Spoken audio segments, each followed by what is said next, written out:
Today I'm going to teach you how to mix beautiful coral, teal, and complex greens with watercolor.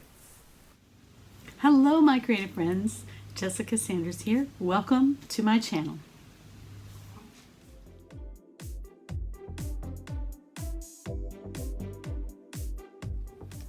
Okay, let's talk about some color mixes now.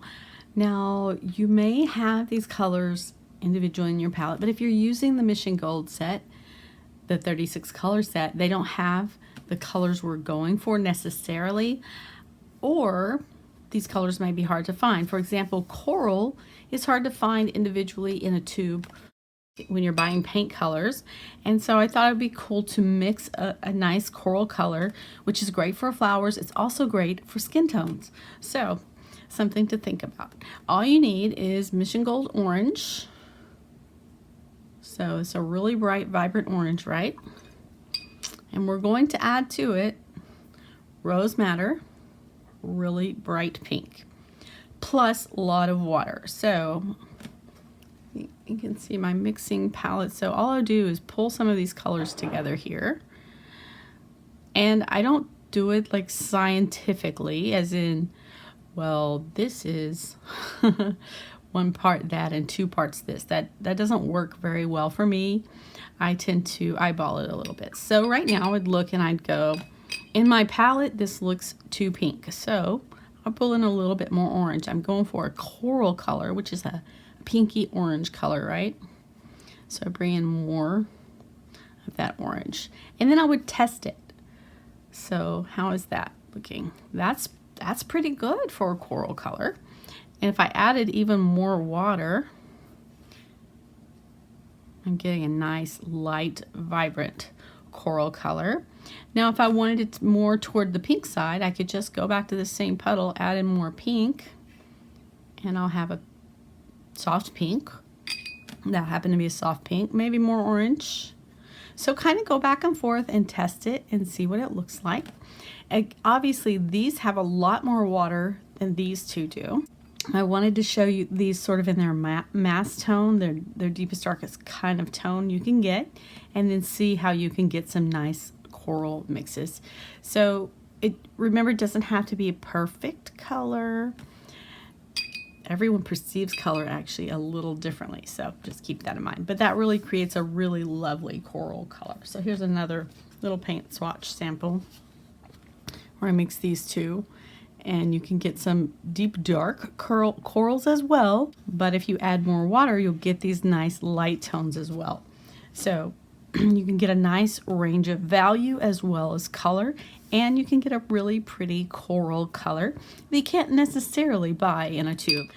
All right, let's talk about teal. Now, there are a lot of teal tubes on the market that you can buy, but if you're using the Mission Gold set, you can simply use Peacock, which is a blue-green, really vibrant, dark, one of my favorites, but it's not quite a teal, even if you make it light. But you could add Viridian to it to make it a little bit more green, which will make it that more lovely teal color. So again, you just pull these colors together until you kind of get the one you want. This one, you just want a little bit of the Viridian, not a lot, because it's just not quite the blue-green of teal.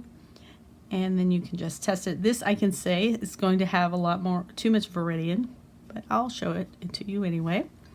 It does have quite a bit of water, so it's a nice light paint. It is a nice color, but it's not quite what we're going for.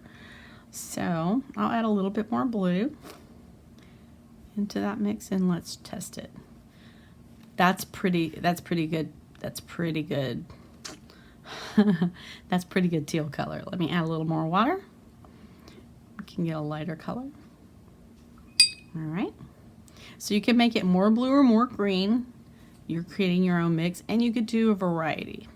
So that's a pretty nice mix of a teal color from these two. All right, I like it, I like it. Now let's talk about greens. Now this is a little different than these color mixes.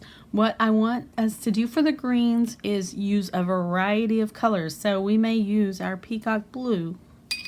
We may use our Viridian, right? We're already maybe using them here.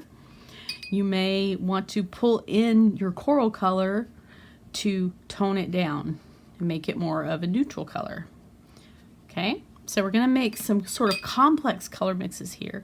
You can also bring in like your sap green. You can bring in your yellow ochre, right? And what we'll do is we'll just layer and mix them. So for example, pretend that's a leaf shape.